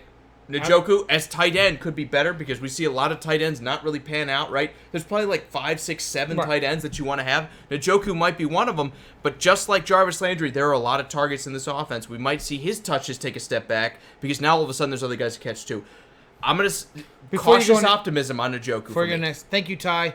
Man, we appreciate it. I'm glad you're liking the debate. This is something that's obviously we're very passionate about and we love. The funny thing is, as soon as the camera comes off, we don't stop talking about our fantasy options. It's a lot of fun talking with this. I think we should push Jags on to Wednesday. Well, we can if you want. I'm okay with it. That's fine. I think we should. Let's keep doing it. Going. Another hate. Derrick Henry. Pretty much every Titan in fantasy football. And this isn't because of anything. I know everyone's like, they were the 28th offense. They haven't been a good offense in a while. They have so many guys that could be the guy. Don't touch him. Derrick Henry had a great 4 games at the end of the season, but don't fall in love with it. This was the same guy mid-season they were trying to replace with a guy named David Fluellen. No one knows who David Fluellen is if you're not a Titans fan. He is a mid-range 3rd option at running back. And they were talking about replacing Derrick Henry with him because they were so done with the way Derrick Henry ran the ball. Okay? Derrick Henry had some great success. I think Derrick Henry is a good player, but don't bet on the Titans not turning on him again. I think Derrick Henry is going to be overdrafted because he had a great last 4 games of last year. I think Dion Lewis still has some value in this offense. I think the offensive line still has a lot of things to solve on their interior in Tennessee. I mean, if you watch the preseason game against the Patriots, they got manhandled up front. Roger Saffold, our high-dollar signing, got run over. Yeah. And the rest of the guys in the interior got shoved around too. You're going to be without Taylor Lewan for 4 of these games. I'm going to say pump the brakes on Derrick Henry, okay? Take him if you got to take him. If you need that starter or you need that guy who's going to be if you're desperate and you need a running back who's going to get touches, he's going to get some touches early on. But I can't guarantee you that week 9, week 10 roll around, that the Titans haven't decided Dion Lewis is the guy because all of a sudden we can't power run anymore. Or vice versa, that Derrick Henry hasn't had moderate success and he's just a mid-range to low-end starter in fantasy football. Don't go and overreach on this guy. I like Derrick Henry. I think he's a good player. I don't think he's necessarily a great player. I think his kind of career in college preceded him a little bit and kind of overvalued the way people have thought about him. Don't fall in love with 4 games. That's all I can say. Don't fall in love with the last 4 games of a season. Yeah, this is from a Titans fan. Okay, it is. To be honest with you, as far as his career goes on statistic-wise in fantasy, he might want to be one of those when you're looking to trade before the trade deadline goes on. Maybe trade someone that's not have been doing so well for you, and you throw him in as, hey, I'm just throwing a name out there. Let's say Antonio Brown isn't working out for the Raiders. why don't you say, hey, I'll trade you right before the deadline, Antonio Brown for Derrick Henry. Oh my God. Hold on, well, in hold fantasy, on. sure. For Derrick Henry and another receiver, maybe someone that's really. I thought you were talking real life. I was like, we don't need Mr. Big Chest fantasy. in Tennessee. I'm talking about fantasy wise. This might be a guy that you're looking, hey, I'm a little short on the running back. I got a receiver that I drafted high that everyone looks at as a big receiver. He's not doing that well. Why don't you go out and get two solid players? Derrick Henry might be those players that you'd be looking at because statistically, he has proven late in the season he is a value in fantasy. That is completely true in the last 2 years. For a big back, he has great top-end speed, which lets him rip off big runs. So he can be that flash player that you're like, man, I got to play Derrick Henry this week, and he rips off a 70-yard run, scores a touchdown, and there's 13 points for you right there.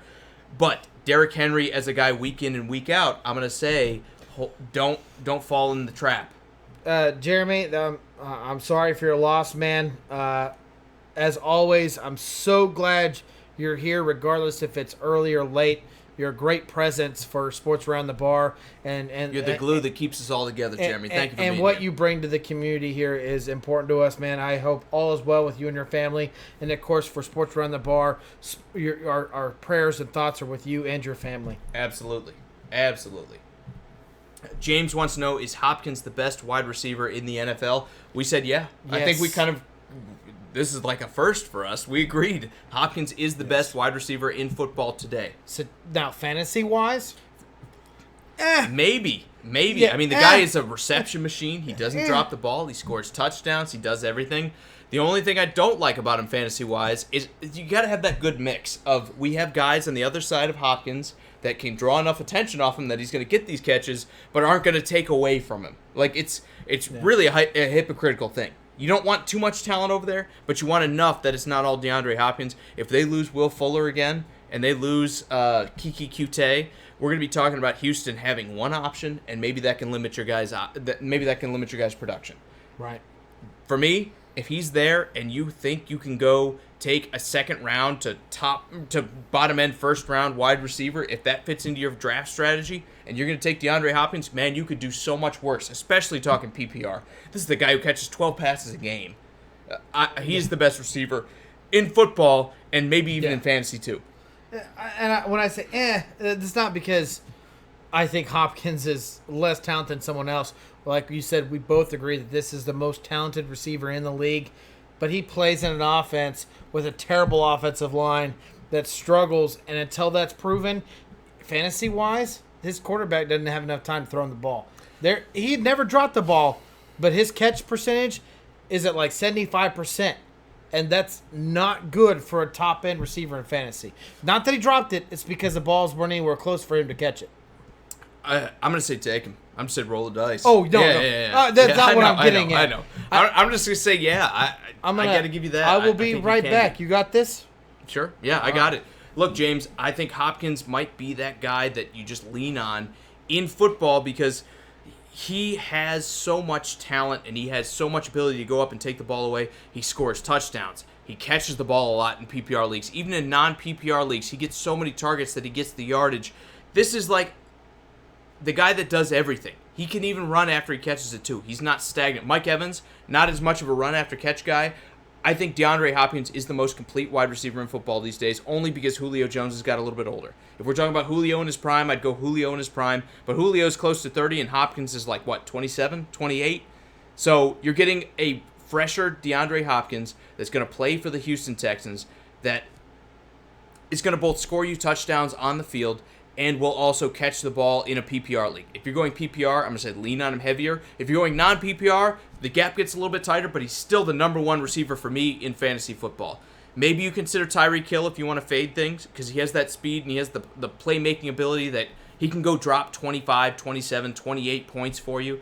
But I'm going to go Hopkins. He's the sure thing. He's the guy that everybody knows will be there next year. It doesn't matter if this guy's doubled. It doesn't matter if he's tripled. The ball is coming to Hopkins eventually in the game. He's going to get you those points that if you're going wide receiver heavy or you're going early enough, you just take him because he's the guy you don't worry about. You just put him in your lineup and you don't worry about it. It's going to be there. Hill, there are going to be weeks where they move away from Tyreek Hill. And there's going to be weeks where Tyreek Hill, isn't quite as sharp or he catches 2 or 3 passes, but he doesn't quite get the breakaway play. Hopkins is the conservatism. He's the guy that gets it done every week versus Tyreek Hill that has the splash plays that wins you individual games. We'll move forward here. The last guy on my list here for my hates, we already talked Lamar Miller, so we're not going to go back into him. Let's go Le'Veon Bell. I know everyone wants to be back on the Le'Veon Bell trade, but let's not forget that Le'Veon Bell, not only is he changing teams, he's going to the Jets that will not have as high-flying of an offense as the Steelers have had. We're talking about Le'Veon Bell that hasn't played football in a full year, has not had more than one healthy season in the NFL as well. This guy's not only injured, he's been out of football for a year. He's going into a new offense. I'm going to say people taking this guy at number 3, 4, 5 are reaching a little bit here. Le'Veon Bell, too far forward. I'm going to go the complete opposite. I think you're crazy not to take this guy at number 2 or 3. This has been a guy that has proven year in and year out when he plays that he is a top running back in this league. And I get it. He is in a new system. I get that he doesn't have the offensive line like he did in Pittsburgh. They're not too bad. They're not too bad. But you're right. It's probably a step back. They are going to create an offense around him with Adam Gase where Le'Veon Bell becomes an asset for Sam Darnold. Sam Darnold. That's the name I was going for. You got the wrong Donald. Yeah. They're going to create where this guy can develop properly. They're going to have a lot of dump routes. Let's not forget this receiving core is complete garbage. I know you agree with me on that one. The problem with that, they stack the box. And everyone's all in on Saquon Barkley, right? But we saw Saquon Barkley struggle in games with the stacked box. The difference is this is a 20... I'm going to let you finish in just a sec. This is a debatable one. That's why he's at the bottom of my hate list. But we talked about this with Saquon Barkley, a 23-year-old coming in that can take these hits, that has not had the same wear and tear on him. Le'Veon Bell's, 28 now? We're talking about him having touched the ball a lot in Pittsburgh. Even though he's had the year off, I think that's more rust than rest than anything. And on top of it, you're talking about not as high-flying of an offense. It's going to be relying on him. We're going to see teams stack the box more on the Jets than we've seen in years past. The question is going to be, can Sam Darnold overcome that? And as much of a Sam Darnold guy as I am right now, I'm saying don't bet on this if this is your fantasy pick. This is a guy you have to take, okay? This receiving core is nowhere near what it should be. Yeah, you're going to see defenses stack the box. Well, guess what? Even with Antonio Brown, defenses stacked the box against Pittsburgh. Because no, they didn't. No, they did not. Not in the same way, because they were always throwing the ball. We're not seeing 8 guys in the box. This isn't LeSean McCoy, where everyone's like, this isn't Tennessee, where everyone's like, they're running the ball. We know it. They know it. Doesn't matter. It's happening anyway. That might be the Jets this year. That's the thing. When Le'Veon Bell does, if he is a single back or if he is in a wide receiver stance, Le'Veon Bell is getting that ball. No. When there's 4 receivers, no, that's not you true. cannot stack the box. Okay, and how many times are they going to run 4 wide receivers in the Jets? If they're going to sit there and stack the box because they're so concerned. You can't even name their 4th receiver, Drew. Who's it going to be? It's going to be me. It's going to be someone that I could beat out for a wide receiver name position. Their 4th. Exactly. But that doesn't mean there isn't someone there to play that position. I can't either. Don't feel bad. I wasn't worried about feeling bad at all. I'd be surprised that anyone Googling it, who is the 4th receiver on the Jets. For the New York Jets. Let us know on their depth chart. Look, the Jets are not going to be running a bunch of wide receiving formations. As much as Adam Gase is the offensive mind, kind of like Frank asking how well did Gase do in Miami. I think you're crazy. I'm going to say don't take him at number 3, number 4, number 5 when you've got Alvin Kamara, you've got Christian McCaffrey, you've got Saquon Barkley. All depends on the league. All these guys, man. Sure. I'll give you a little bit of that. If you're talking PPR, Le'Veon Bell catches really well. But are the Jets reliably going to throw to the running back? I haven't seen Adam Gase do that with Jay Ajayi. I haven't seen him do it with even guys like Kenyon Drake, who can catch. Because he's never had a running back with this kind of talent.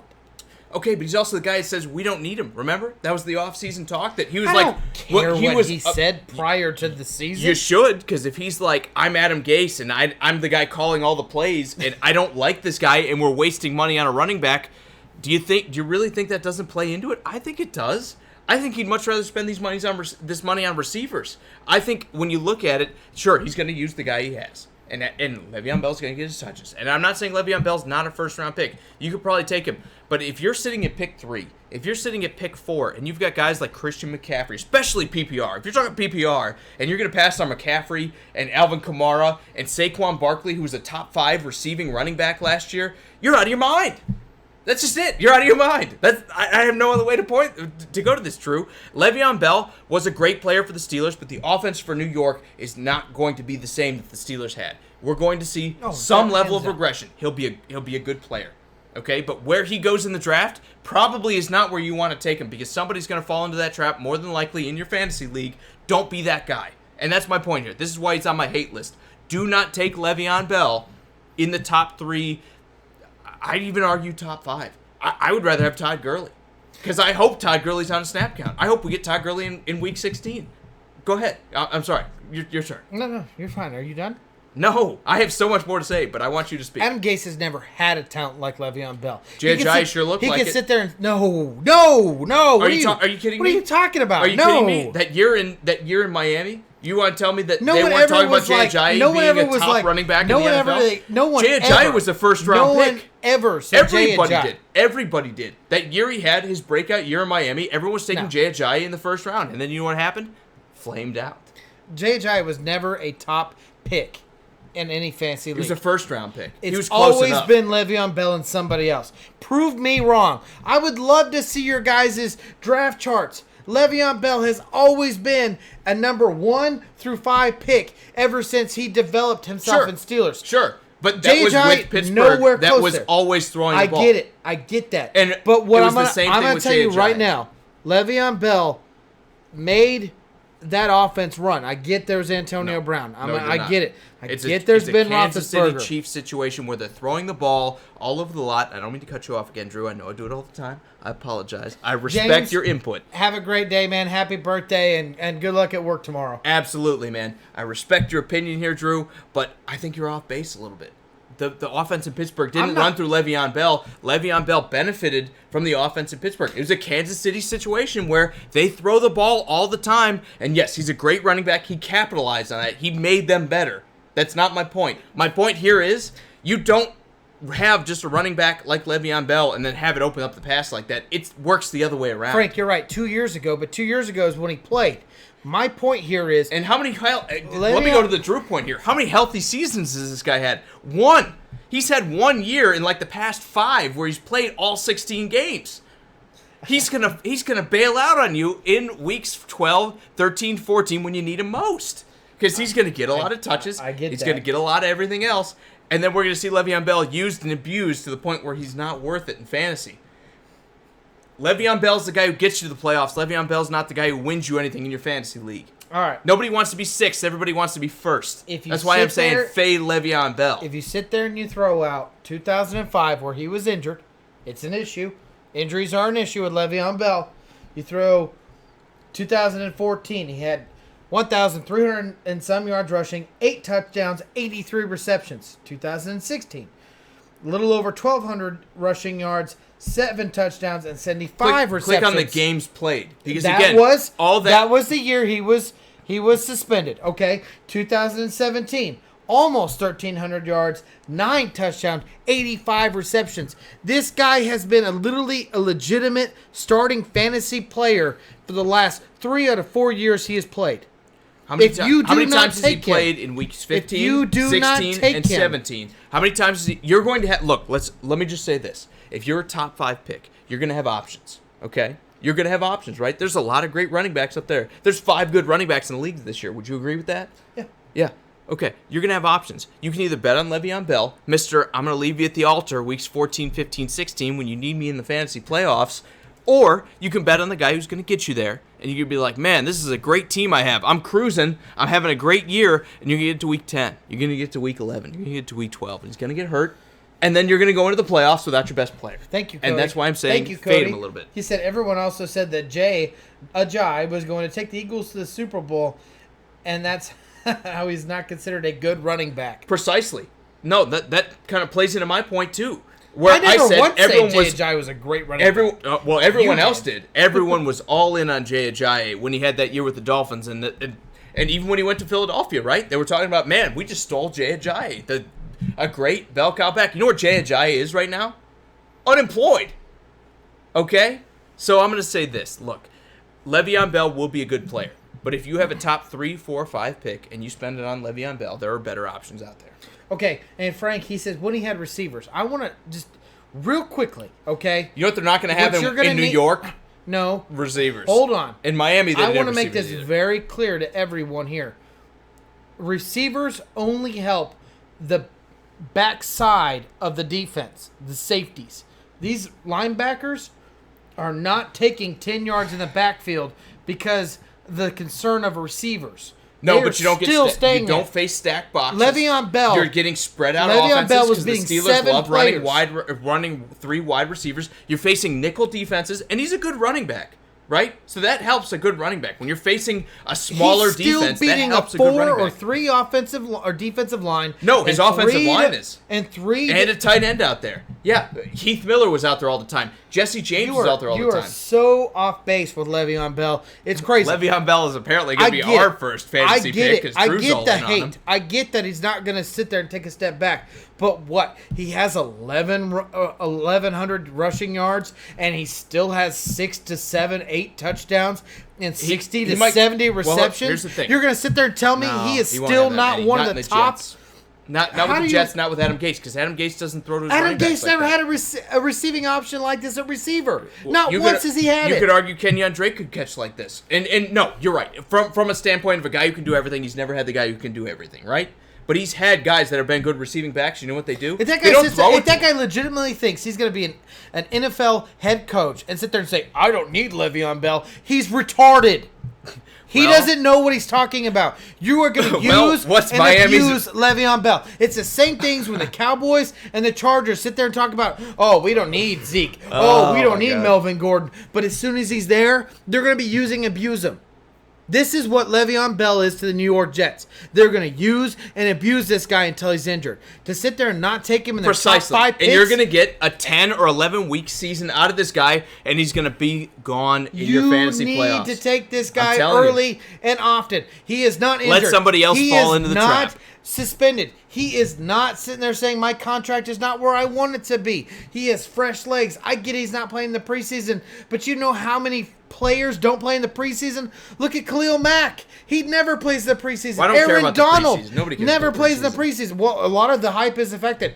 He's not playing it down in their offense. I want to see him in training camp. Hold on. I want to see him in training camp. I want to see him working with the team. I think that's an issue. Like Zeke Elliott not being with the Cowboys right now, that is an issue. I want to see them working out with the team. I want to see him going through the motions with the team. I want to see him working on the game plan with the team.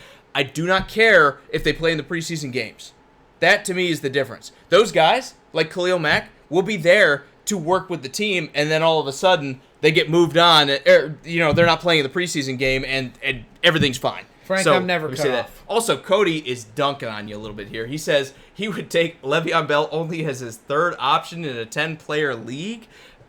Cody, I'm with you in that sense, but you could take him a little bit before that, too.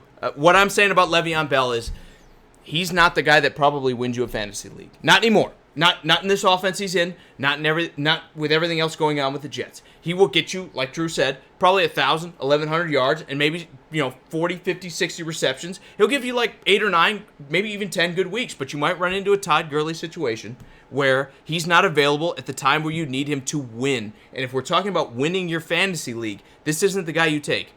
You're going to go take somebody else like Alvin Kamara when the Saints need a win in weeks 14, 15, 16 to keep up with the Rams, to keep up with the Eagles, to keep up with the Cowboys, to keep up with these other great teams in the NFC. You're going to want one of those guys instead. And yes, Kamara, PPR, probably going to be off the board a little bit ahead of time.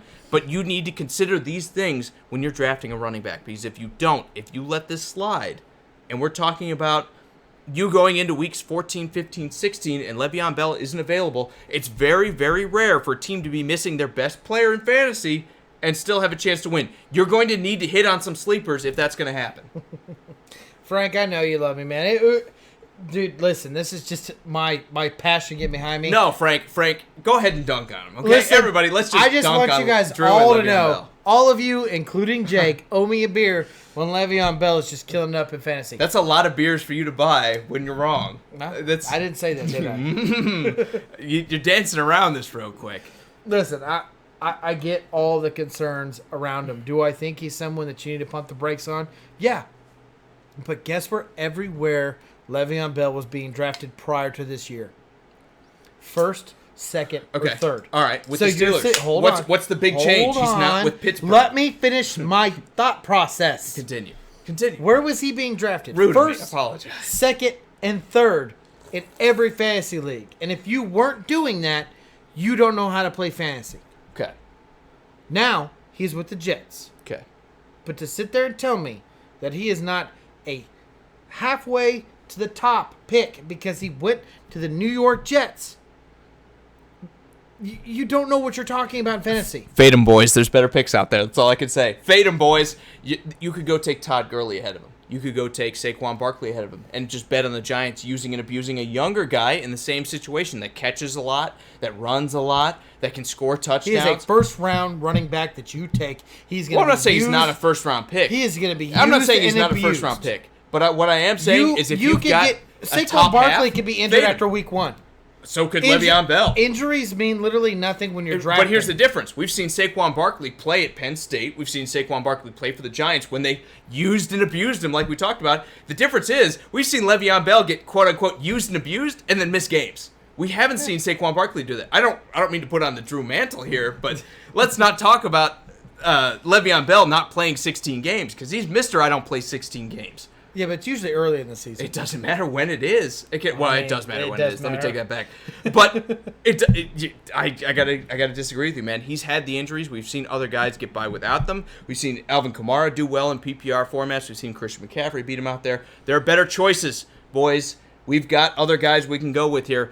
I think you need to not necessarily give up on Le'Veon Bell, but you need to be smart about when you take him because he's not Mr. Number 1, Mr. Number 2, Mr. Number 3 that he's been in years past. He's not going to have the passing offense to bail him out and free up a lot of that space up by the line of scrimmage, and he's also not going to have the talent around him or the offensive line blocking for him that he had for Pittsburgh.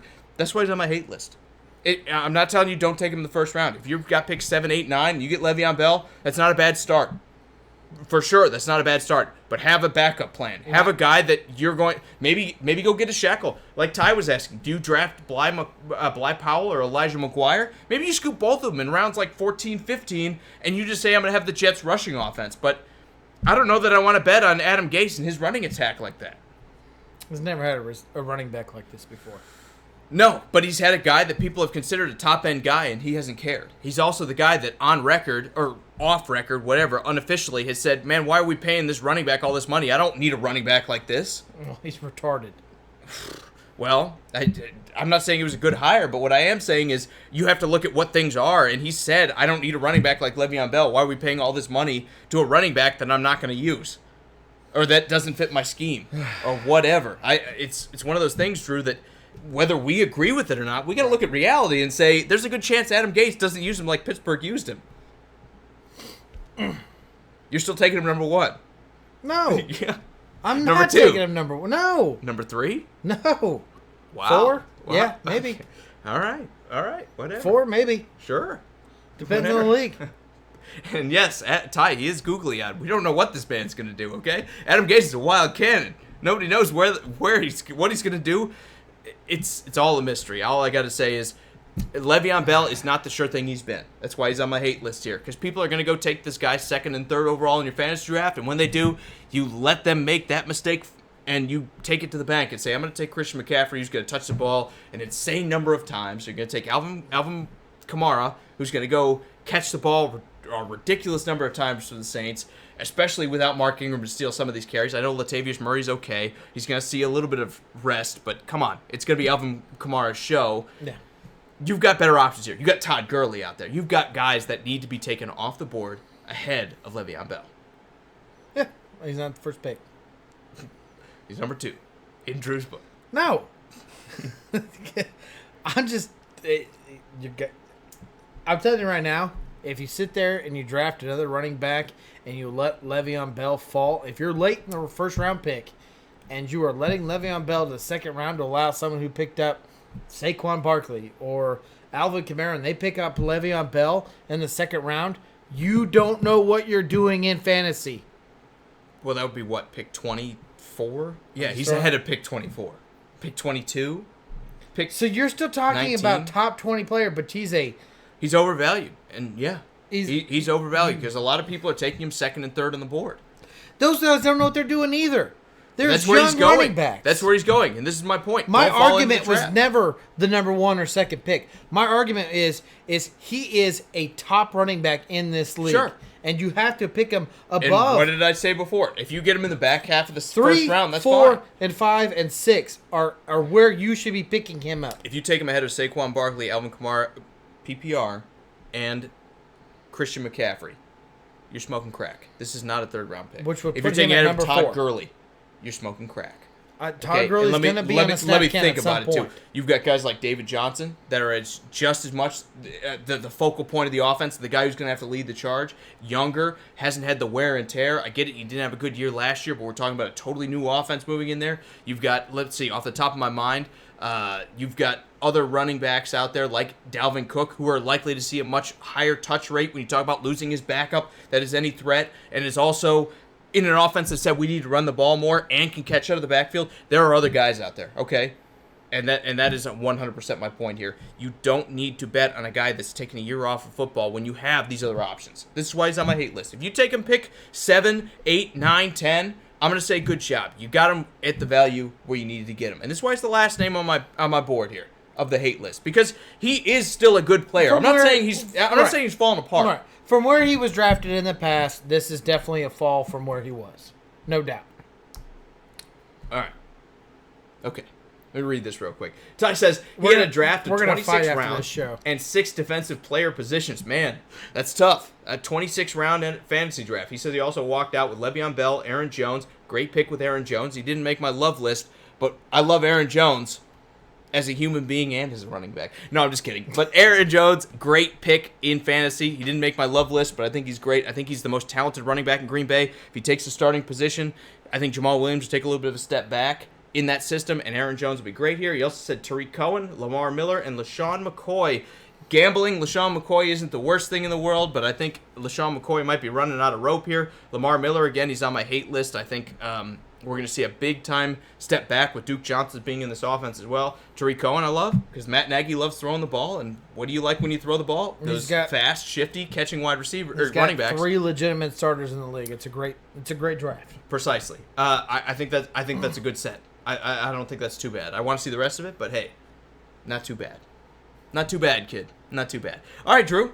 Anyone you want to talk about fantasy-wise before we get out of here? Larry Fitzgerald. Where do we draft Larry Fitzgerald? We don't have time for all that. But if there's anyone you want to talk about, here's your chance. Any Chiefs? Chris Conley, maybe? I think everyone knows who the Chiefs are going to be. I mean... They are who we thought they were? I think you get Damian Williams, you get Carlos Hyde. I think Thompson's too young. As much as I see him flourish in the preseason, I don't think he'll find himself in the regular season as a fantasy option. You got Hill and Watkins. If one of those guys get injured, it's really hard to say so far what that third or second receiver is going to be. If it's Robinson, if it's Hardman, or if it's Pringle, we really don't know just yet. It's too early. You look at the second tight end position. If Kelsey is not there, if he gets injured, someone's got to take that step. They got 2 legitimate receivers. I'm blanking on their names right now. I think one's Bell, but I'm not going to sit there and say that because I'm just blanking on it. But, I mean, anyone in Kansas City's offense is almost worth looking at when you're talking about late-round drafts. I'm talking about any of the other names besides the starters. Another good one, like Ty mentioned, Funchess for the Colts. I think that's another guy that people are going to sleep on because they got T.Y. Hilton. They got those big-time tight ends. They might sleep on Devin Funchess in there. Also, Frank says Montgomery from the Bears is a sleeper.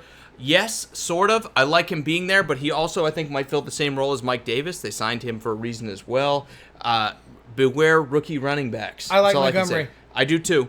I think not fantasy option, but as a player, give him a couple years, man. He might be the starter in the Bears. He definitely could be. From a fantasy perspective, beware rookie running backs because we all want to believe they're going to be the same guy they were in college, and then they just don't always get the chances. I think they signed Mike Davis for a reason. It's going to be a little bit of a competition. Mike Davis is a couple carries away from David Montgomery not being relevant this year in fantasy. To be honest, I think Mike Davis will probably take that second round or third string pick. Third string pick. I think Montgomery will probably take that second string. He is definitely a versatile back with the pass blocking and so on and so on. But you can't ignore a back that has experience in the league, and Mike Davis has it over him. And to Cody's point, he says the Seahawks are going to pound the rock this year, but it's going to be with three backs. I'm going to say lean on Chris Carson. I think he's the best of the three. I think Rashad Penny has not really stepped up to the plate. I think the Seahawks have potential to share the rock a little bit, but when you run the ball as much as they want to run the ball, lean on the best guy in that option and you'll have some success. That's why he's on my love list. I like Chris Carson. I also think Chris Carson has the most home run ability. He's like one of the best running backs nobody's talking about. I think, again, he's that value pick in the 3rd, 4th, 5th round in fantasy league that you steal a running back, and this is the guy that you flex or comes in for your bye weeks or comes in when you have an injury that can win you a championship. I absolutely believe he has that kind of high level where he's going to put up 12, 14, 15 points for you in fantasy, and that will be what gets you over the hump. Yeah, no, I like Chris Carson. He's definitely he'd be a great pickup for anybody, especially, again, like I said, the number one running offense last year. That's the Seahawks, and he is the number one running back. Yep. James wants to know who's the best kicker and punter. If we're talking for fantasy-wise, I've never played with a punter. I'll give you that. But I'm going to say bet on Brett Kern from the Titans because we like punting the ball in Tennessee, and because he also is one of the better punters in the NFL, if anything else. Kicker is a little bit of a toss-up. Frank threw out Robbie Gould for you. He's a consistent kicker. I guess it all depends on what you need. If you want range, if you want everything else, obviously there's Justin Tucker, Mr. Kicker himself. I know he had a bit of a down year last year. I'm still betting on the guy that can rip a 60-yard kick pretty much at will for the Ravens, who probably won't score a lot of points, right? If you're going to talk about kicker, Greg Zuerlein. There's no doubt about it. Especially with I like Zuerlein too. With Gurley not being 100% and a snap count, they might end up in a lot of kicks. Greg Zuerlein last year was one of the top kickers in the league being drafted. He needs to be, again, another one of those top picks. All right, guys, we missed the Jags tonight. We did. I know everyone's heartbroken out there. We didn't get to talk about Jacksonville and what we think they're going to do. Almost 2 years. God, get me off this mic. 2 hours of a show. Doing fantasy football. But to be honest, I expected to do multiple shows talking fantasy football before we lit into this. So, again, great show, guys. We had fun talking fantasy with you. We'll be back on Wednesday to talk about the Jacksonville Jaguars, or at least Drew will be here. I will be probably coming in through all the satellite connections we can get because I'm going to be on the road. I'm going to be out there in the great state of Michigan doing a bunch of dumb stuff at work. You're almost taking a day. No. Well, I'm going to be here talking with you. Almost. That's okay. You just don't trust me. The grind never stops, Drew. It has nothing to do with you. You don't trust me with this mic alone. Myself. You just don't trust me with this mic alone. That's what it is. All right. So, for Sports Around the Bar, guys, we will be back on Wednesday to talk about the Jaguars, probably more fantasy before you get into your league, as well as everything going on in the sports world. So, for Sports Around the Bar, I am Jake. This is Drew. We hope to see you then. Wait, special thanks.